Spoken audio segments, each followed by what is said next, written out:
The pot of palm oil was already smoking when Kelechi snatched it from the stove.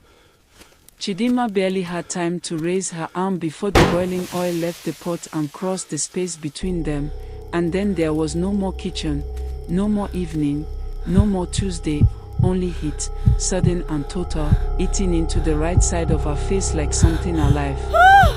She hit the floor before she understood she was falling. Her own scream did not sound human to her. It sounded like something torn out of her rather than something she chose to make. Somewhere above her, through the roaring in her ears, she heard Kelechi's voice, not rushing to help her, not calling her name, simply standing in the doorway, frozen, staring down at what his hand had just done, as though a stranger had thrown that oil and he was only now arriving to witness the damage. 3 compounds away, a neighbor heard the scream and dropped the yam she was peeling.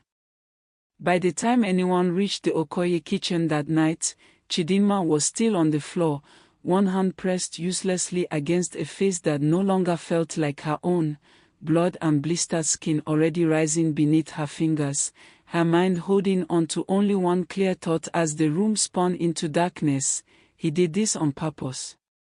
She would carry that thought, and that face, for the rest of her life. But to understand how a bricklayer's charming young bride ended up screaming on her own kitchen floor with a ruined face, you have to go back 4 years earlier, to the wedding day everyone in the village of Amaudo still talks about as one of the happiest they had ever seen. Chidinma was 22 when she married Kelechi, a handsome bricklayer from the neighboring town who charmed her entire family with his firm handshake and his talk of building the finest house in Amaudo for his bride. Her mother wept with joy at the wedding. Her father boasted for months that his daughter had married a hardworking man, not a lazy drunk like half the husbands in the village. For the first 2 years, the marriage was, by all outward appearances, a good one.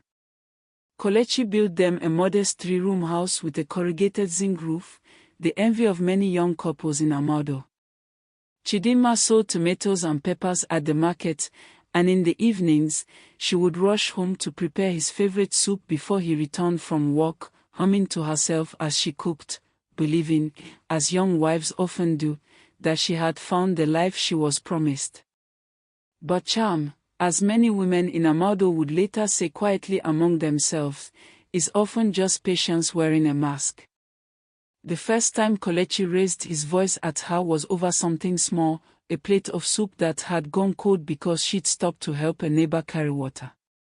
"Is this how you respect your husband?" he had shouted, slamming his palm on the wooden table hard enough to make the plates jump. Chidinma apologized immediately, confused by the sudden fury in his eyes, and told herself he was simply tired from work. The second time, he pushed her. The third time, he struck her. Each time, he wept afterward, kneeling before her with tears streaming down his face, swearing on his father's grave that it would never happen again. "Chidinma, you know I love you," he would say, voice breaking. "I don't know what comes over me. Please, forgive me. I will change." And because she loved him, because love, especially young love raised on stories of patient wives who endure and manage their husbands into better men, she forgave him. Again. And again. Her mother, when Chidinma finally confided in her during the 4th year of the marriage, did not react the way Chidinma had hoped. "NNE, all men have their moments," her mother said, not looking up from the yams she was peeling. "Did I not endure worse from your father in our early years? A woman who cannot manage her husband's temper will never keep a home. Is it not you they will call a failed wife if this marriage breaks?" "But Mama, he hit me," Chidinma whispered. "And did you die from it?" her mother asked, finally looking up, her expression somewhere between pity and impatience. "Marriage is not for the weak-hearted, my daughter.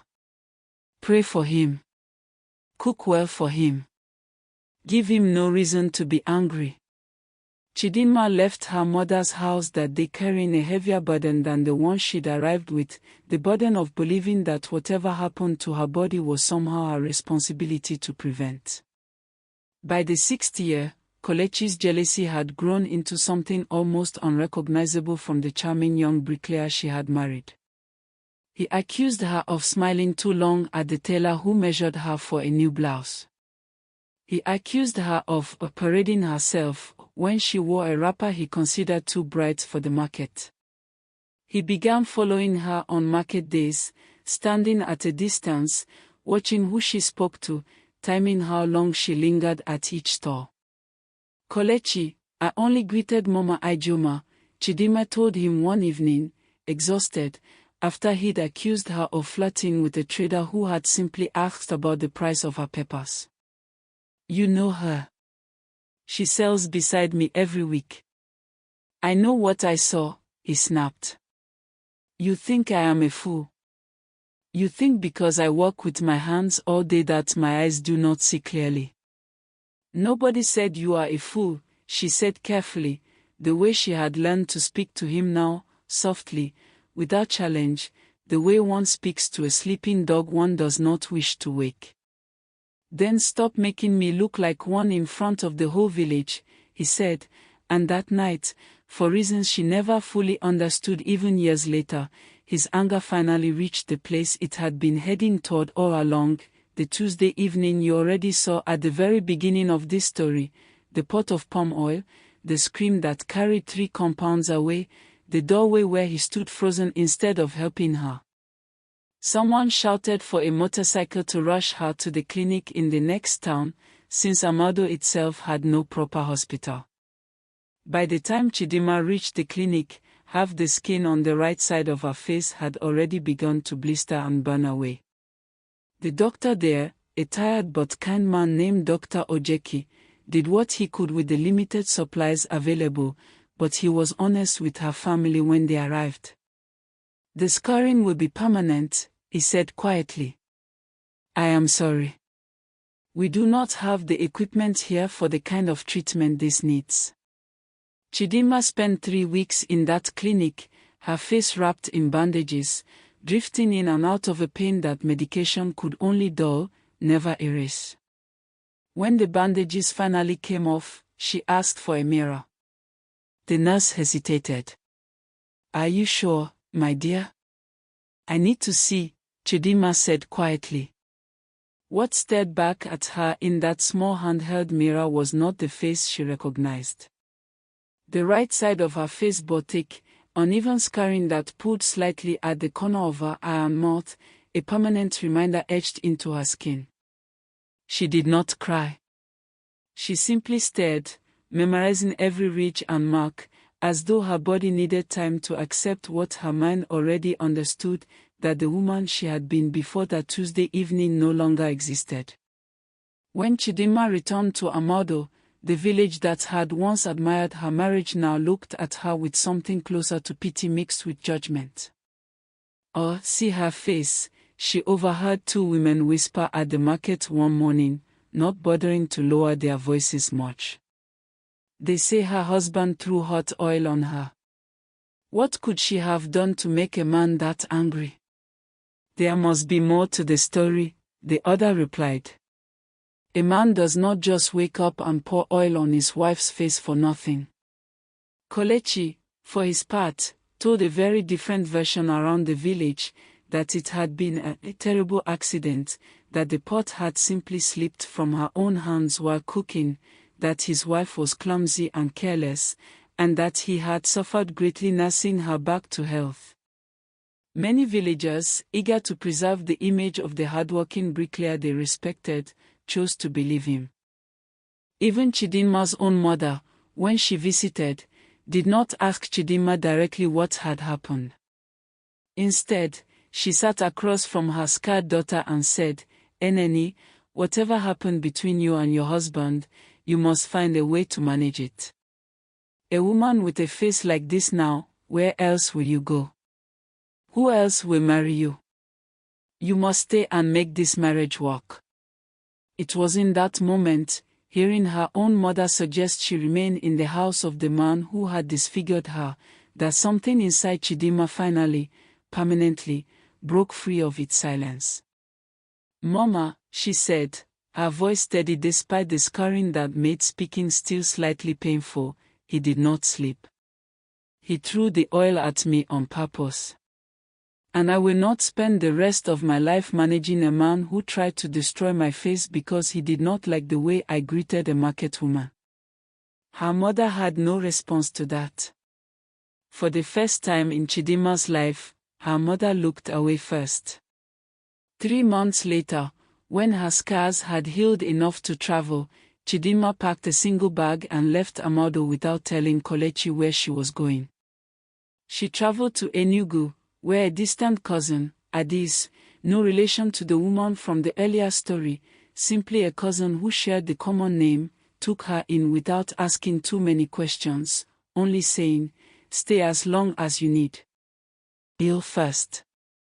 The rest will come." The first year in Enugu was the hardest of Chidinma's life. She struggled to find work, since many employers took one look at her scarred face and either stared too long or found excuses not to hire her. She sold groundnuts by the roadside for months, sleeping on her cousin's floor, sometimes crying herself to sleep, not from the pain in her face, which had mostly faded, but from the pain of rebuilding a sense of self that had been so violently taken from her. It was a chance encounter at a women's fellowship meeting that changed the direction of her life. A visiting speaker, a woman named Mrs. Ijoma Obi, stood before a small gathering and spoke about starting a shea butter and skincare cooperative for women, particularly women who had survived burns, scarring, and domestic violence. "Your scars are not your shame," Mrs. Obi told the room that evening, and Chidinma felt, for the first time in over a year, something like hope stir quietly in her chest. "They are proof that you survived something that was meant to break you completely. We are not hiding scars here. We are learning to work with the skin we have." Chidinma joined the cooperative the following week.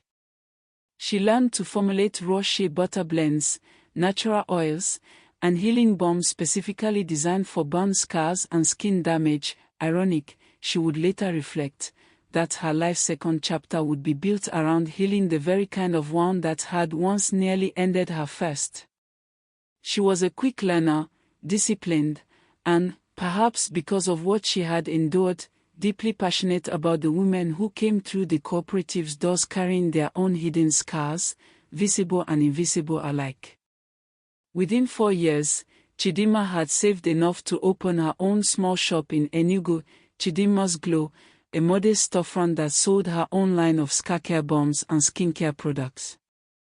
Within 6 years, that single storefront had grown into 3 locations across 2 states, supplying products to salons and pharmacies who specifically sought out her burn scar formulas, which had developed a quiet but devoted following among women who, like her, had been failed by hospitals with no resources for proper scar treatment. She never covered her scars with heavy makeup, as many had once suggested she should. She wore them the way another woman might wear a wedding ring, visible, deliberate, a permanent fact of her story that she no longer needed to explain or apologize for. Word of her success eventually made its way back to Amaudo, as village gossip always finds its way home no matter the distance. Some villagers spoke of her now with quiet admiration, the same tongues that had once whispered pity now whispering something closer to respect. Kelechi, meanwhile, had remarried 3 years after Chidinma left, a much younger woman named Blessing, barely 20 years old, whose family had been eager to marry her off to a man with a steady bricklaying income and a well-built house. For a while, the village considered Kelechi's second marriage proof that Chidinma's departure had been, as some still whispered, her own fault. After all, a man who could not keep one wife had easily found another. But patterns, as Chidinma would come to understand deeply through her work with survivors, rarely change without real reckoning. Within 2 years, Whispers began emerging from Amaudo about Blessing, bruises she claimed came from falling, a limp she explained as a market accident, a fear that flickered behind her eyes whenever Kelechi's name was mentioned in public. It was, strangely enough, through her cooperative's outreach work, a mobile skincare and support clinic that traveled to rural communities offering free consultations for burn and scar survivors, that Chidinma's path crossed again with the world she had left behind. The clinic had set up for a day in a town neighboring Amaudo, and among the small crowd of women waiting for consultations sat a young woman with a fading bruise along her jaw, clutching her wrapper tightly around herself, eyes darting nervously toward the entrance every few minutes as though expecting someone to walk in and catch her there. "Good afternoon," Chidinma said gently, settling into the chair across from her, not yet recognizing the significance of what was unfolding. "What brings you to us today?" I have a scar," the young woman said quietly, pulling back the edge of her wrapper to reveal a small burn mark along her collarbone, still healing, clearly recent. "My husband said it was an accident." "Hot water from the stove." Something in Chidinma went very still. "What is your name?" she asked carefully. "Blessing," the young woman answered. "Blessing Okoye. My husband is Kelechi, from Amaudo village." For a long moment, Chidinma said nothing at all. The name moved through her like a current, old and familiar, stirring memories she had spent nearly a decade carefully, deliberately, learning to live beside rather than be consumed by. "Blessing," Chidinma finally said, her voice steady, gentle, deliberately calm, "I want you to look at my face." Blessing looked up, seeing perhaps for the first time, really seeing, the scarring along the right side of Chidinma's face and neck, scarring that years of healing balm and time had softened but never erased. "This," Chidinma said quietly, "was not an accident either. Kelechi did this to me 9 years ago. I was his first wife." Blessing's hand flew to her mouth, tears immediately filling her eyes. I did not know he was married before. He told me his first wife left him for another man.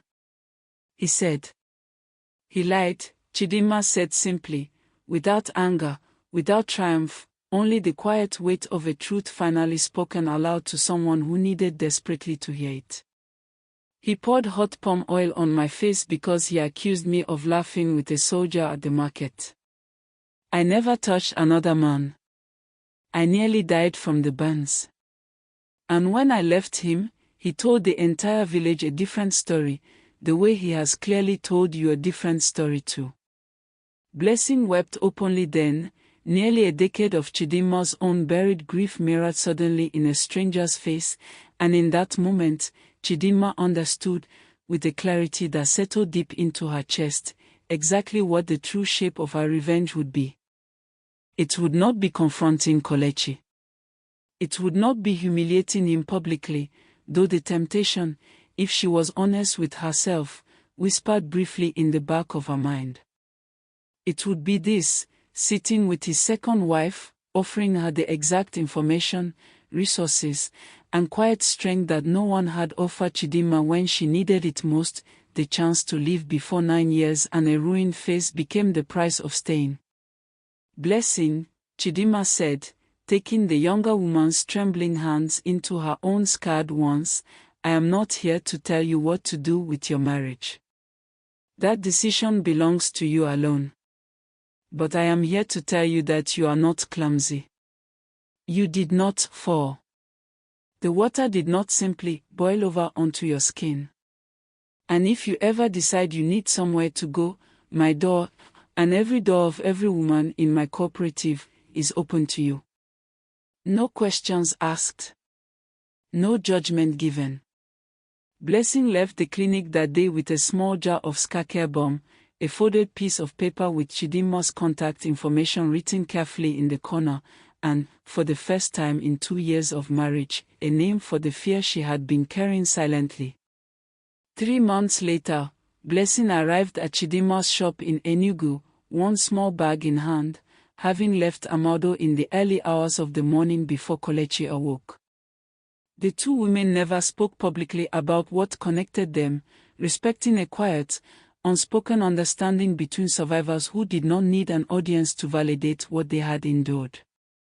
Blessing trained under Chidinma's cooperative for 2 years before eventually opening her own small skincare store in a neighboring town, carrying forward the same quiet philosophy that had once saved her: your scars are not your shame. As for Kelechi, word eventually reached Amaudo that both his wives had left him, a fact the village could no longer explain away with talk of difficult or unlucky women. The story that had once protected him for nearly a decade finally began to unravel under its own accumulated weight, and the respect he had once commanded among the men of Amaudo quietly, steadily crumbled, replaced by the kind of whispered judgment reserved for men whose reputations finally catch up with their actions. Chidinma, for her part, never sought him out. She never confronted him. She never needed to. Because the sweetest revenge, she had come to understand through nearly a decade of rebuilding herself from ash and scar tissue, was never going to be found in his suffering. It was found in her own thriving, in 3 thriving shops bearing her name, in dozens of women she had helped leave situations that once felt inescapable, in a face she now looked at every morning in that same cracked, patched mirror she had carried with her from the very beginning of her healing, not because she couldn't afford a new one, but because she never wanted to forget how far she had traveled from the woman crying on that kitchen floor in Amaudo. If there is one lesson worth carrying from Chidinma's story, let it be this: a scar is not proof that you were destroyed. It is proof that you survived something that tried to destroy you, and survival, given enough time, enough courage, and enough refusal to accept shame that was never yours to carry, can grow into something far more powerful than the violence that caused it. No one has the right to rearrange your face, your spirit, or your worth to punish you for imagined offenses born purely from their own insecurity. And no wound, however deep, however visible, has to be the final chapter of your story. If you are somewhere out there right now, managing a man's anger the way Chidinma's mother once told her to, silencing your own truth to protect someone else's reputation, ask yourself the question Chidinma finally found the courage to answer: are you staying out of love, or are you staying out of fear dressed up as loyalty? Because sometimes the mirror doesn't lie, even when everyone around you insists that it does. If this story moved you, drop a comment below and let us know. Have you ever had to rebuild yourself after someone tried to break you? Like, share, and subscribe for more powerful African stories of survival and quiet revenge every week.